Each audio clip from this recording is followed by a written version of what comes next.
The sun of the planet Zeltor glowed like a giant pearl in the dark sky. Beneath it stood the Galactic Council Hall, made of shining glass and silver metal. Inside, hundreds of alien leaders waited nervously. They had gathered for the Great Peace Summit, a meeting to decide the future of the galaxy. For the first time in history, humans were invited. Most alien races didn't trust humans. They said humans were too young, too emotional, and too unpredictable. But everyone knew one thing: where humans went, change followed. And sometimes that change came with fire and steel. At the far end of the hall, the giant doors opened with a soft hiss. The Terran ship Aurora Dawn had landed, and 4 humans stepped inside. Leading them was Ambassador James Raynor, tall, calm, and wearing a simple gray suit with a silver pin that showed the blue Earth symbol. Behind him walked Dr. Mira Chen, a soft-spoken linguist, Dr. Elias Ward, a biologist, and Sergeant Aaron Hale, a quiet soldier in dark uniform. Every alien eye turned toward them. Whispers filled the hall. Some creatures blinked multiple eyes. Others clicked their jaws in distrust. To them, humans looked harmless. No armor, no visible weapons, just calm faces and confident steps. But those who had studied humans closely already felt uneasy. They knew that behind every polite human smile, there was a will made of iron. Ambassador Raynor bowed slightly before the Grand Speaker, an enormous being made of shimmering scales and long silver tendrils. "Welcome, people of Earth," the speaker said, his deep voice echoing through the chamber. "You come here seeking peace, we hope." Raynor smiled kindly. "Always, Speaker. Humanity believes peace is the best path forward." The speaker's tendrils twitched. "That is good to hear. But your kind has a reputation. You fight too easily. You adapt too fast." "Adaptation," Raynor said softly, "is how we survived everything our own planet threw at us. We do not seek conflict. We only learn from it," the aliens murmured among themselves. The humans took their seats. The summit began. Holograms of star maps floated above the great table. Dozens of species argued about territory, trade routes, and new colonies. When it came to Sector 9, a heated argument started. That region belonged to the Suroth Dominion, a race of scaled reptilian warriors. Recently, they claimed that humans had built a research base near their border. The Dominion accused humans of spying.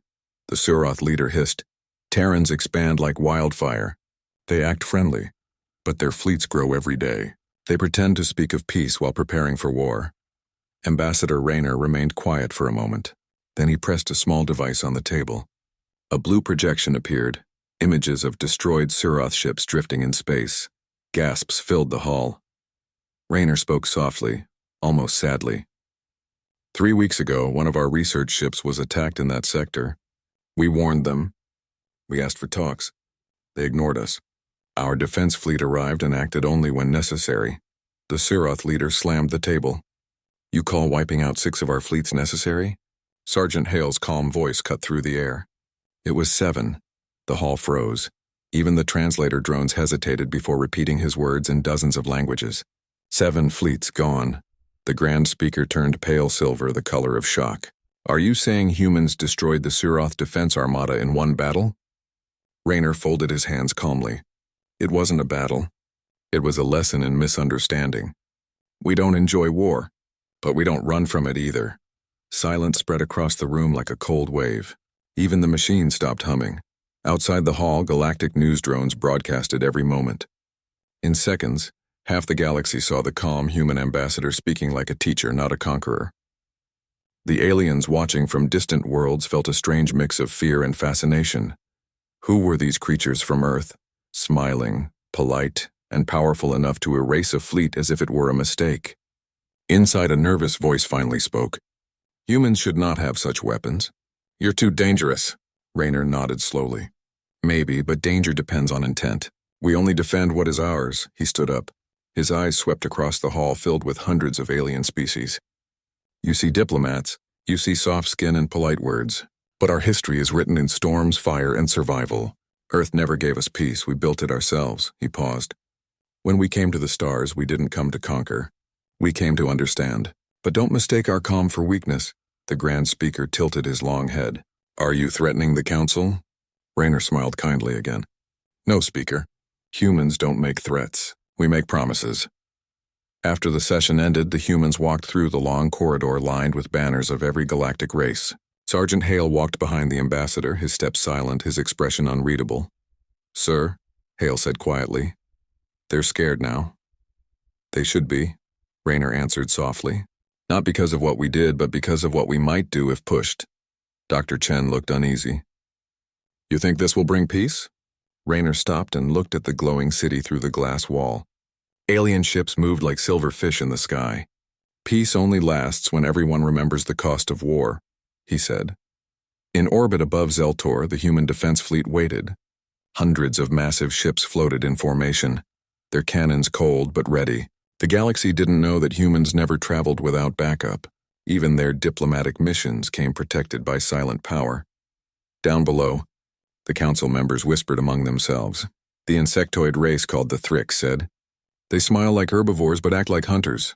The aquatic Solari replied, "They speak of peace like priests but fight like predators." And the Grand Speaker, still staring at the holographic recording, whispered something no one dared to disagree with. "They are not diplomats. They are predators who learned how to speak softly." Back on the ship Aurora Dawn, Hale looked out the window at the shining planet. "Do you think they'll ever trust us?" he asked. Rayner smiled faintly. "Trust isn't important. Understanding is." He placed his hand on the glass, looking at the stars. "The galaxy sees humans as new players, but they don't realize we've always been hunters. We just learned to wear nice clothes and talk about peace." The engines of the Aurora Dawn glowed blue. The humans prepared to leave the planet, leaving behind a room full of frightened rulers and confused empires. As the ship rose into the dark sky, Rayner's voice echoed quietly in the cabin. "The day will come," he said, "when the galaxy will finally understand what humanity really is." And somewhere deep in space, unseen by all, human fleets kept moving, silent, watchful, and patient. Predators dressed as diplomats, waiting for peace to last. After the humans left the Galactic Council Hall, silence filled the chamber. The alien leaders sat together, each thinking the same thing. The humans were far more dangerous than they appeared. For a long time, no one spoke. Finally, the Grand Speaker broke the silence. "We cannot let them rise unchecked," he said slowly. "If they are truly this powerful, we must know their limits." The Suroth leader, whose fleets had been destroyed, hissed angrily. "They pretend to be peaceful, but they act like beasts. I want revenge." The speaker shook his long head. "Revenge will only bring ruin. We must be wise. We must understand what they are capable of." So the council made a secret decision. They would test the humans, not with war but with deception. The next week, the humans received a message from the council. It was written in formal tone, full of polite words and promises. "We invite the Terran Union to join a peace mission on the planet Koran 5. Pirates have taken control of our research stations there. We ask for your help as allies." Ambassador James Rayner read the message carefully on his ship's holographic screen. Dr. Mira Chen said softly, "It sounds like a trap." Sergeant Hale crossed his arms. "It is a trap. The pirates are probably fake." James smiled slightly. "Yes, but we'll go anyway." Dr. Chen looked surprised. "Why?" "Because if they want to test us," James said calmly, "let's show them what kind of test they just started." The Aurora Dawn traveled through hyperspace. The stars stretched like bright rivers, then faded as they arrived near Koran 5, a cold and rocky world surrounded by thin rings. The Council's patrol ships waited nearby, their lights blinking, their scanners pointed directly at the human vessel. A message came through the comms. "This is the Galactic Peace Patrol. Stand by and wait for orders," James replied with a calm voice. "Understood." Terran ship Aurora Dawn ready to assist. Behind him, Hale was already scanning the planet. "Sir, something's not right. Those research stations don't have power readings. And the pirate signals look artificial." James nodded. "Record everything. We'll play it back later." The human ship slowly descended through the clouds. From orbit, the aliens watching on their monitors smiled. Everything was going according to plan. The humans were walking into their trap. On the surface, dust storms moved like gray waves. The Aurora Dawn landed near a silent facility, the supposed research base. James and Hale stepped out wearing simple environmental suits. They walked slowly, scanning the empty buildings. There were no pirates. No people, just silence. Then, without warning, the ground shook. A massive energy shield appeared around the facility, trapping them inside. Dr. Chen's voice shouted over the comms, "Ambassador, the shield came from orbit." "The council ships activated it." James didn't look surprised. As expected, above the planet, 20 alien warships surrounded the human vessel. Their captain sent a message to the council. "The Terrans have been isolated. We will observe their reaction." But the Aurora Dawn didn't try to escape. It simply floated quietly, its engines off. Inside, the human crew worked in silence, tapping keys, adjusting power levels. The aliens waited. They thought the humans were confused. But then every alien sensor went blind. One by one, their radar, scanners, and communications froze. "Report," shouted the Thrix commander. "Unknown interference, sir. Our systems are being overridden." From the ground, Hale looked up at the dark sky, his visor reflecting the flashes of light. "They're trying to box us in," he said. James smiled faintly. "Then let's show them the difference between hunters and prey." He pressed a small device on his wrist. A pulse of blue light shot upward through the clouds. High above in the emptiness of space, something massive uncloaked. A hidden Terran dreadnought named Iron Resolve. Its shadow covered the alien fleet like a black sea creature spreading its wings. The aliens panicked. "What is that ship?" Someone screamed over the comms. "It's not in our records." "How long has it been here?" The Iron Resolve's captain sent a calm transmission to all channels. "This is Captain Leora Ward of the Terran Navy. You have trapped our ambassador. Lower your weapons or we will consider this an act of hostility." The aliens shouted back, "This is just a test." "Stand down!" "Then," Captain Ward said coldly, "you have failed your own test." A sudden flash of light filled the sky. The Iron Resolve activated its electronic countermeasures and, not firing, just blinding every alien system in range. Every ship's engine, weapon, and sensor went offline. In seconds, 20 warships were frozen in orbit, powerless. On the surface, the energy shield flickered and vanished. The Aurora Dawn lifted from the ground, flying smoothly back into the sky. James watched through the window, his voice calm. "They wanted to measure our strength." "I think they found it," Hale smirked. "You think they'll try that again?" "Not soon," James replied. "But they'll talk about this day for centuries." When the Aurora Dawn docked with the Iron Resolve, the human crew was met with quiet cheers. No one felt angry or proud, and only satisfied. The humans had proven their point without firing a single shot. Later at the council headquarters, confusion turned into fear. Reports arrived one after another. Entire fleets disabled by an unknown human signal. No casualties, no explosions, just perfect control. "How did they do that?" demanded a Kathrani diplomat. "They must have planned it from the start," whispered another. "They came here already expecting our betrayal." The Grand Speaker's voice trembled slightly. "Perhaps we tested the wrong species." Days later, Ambassador Rayner returned to the council. He entered the same shining hall, his calm smile unchanged. "Ambassador," the speaker said, "what happened on Corin 5 was unfortunate." "Yes," Rayner replied softly. "Very unfortunate. We meant no harm," the speaker continued quickly. "It was only a strategic misunderstanding." Rayner nodded politely.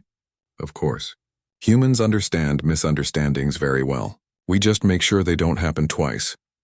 The aliens exchanged nervous glances. "Peace," Rayner said, "is not just about kind words. It's about respect. And now, I think you understand what kind of respect we expect." He bowed slightly and turned to leave. Behind him, the great hall stayed silent. No one dared to speak. Later that night, as the Aurora Dawn flew home, Hale looked out at the stars. "Sir," he said quietly, "what do you think they'll call this mission?" James smiled, leaning back in his seat. "Probably something dramatic, maybe. The day the galaxy learned fear." Hale chuckled softly. "Or maybe they'll just call it what it really was." "What's that?" James asked. "A reminder that humans don't bluff."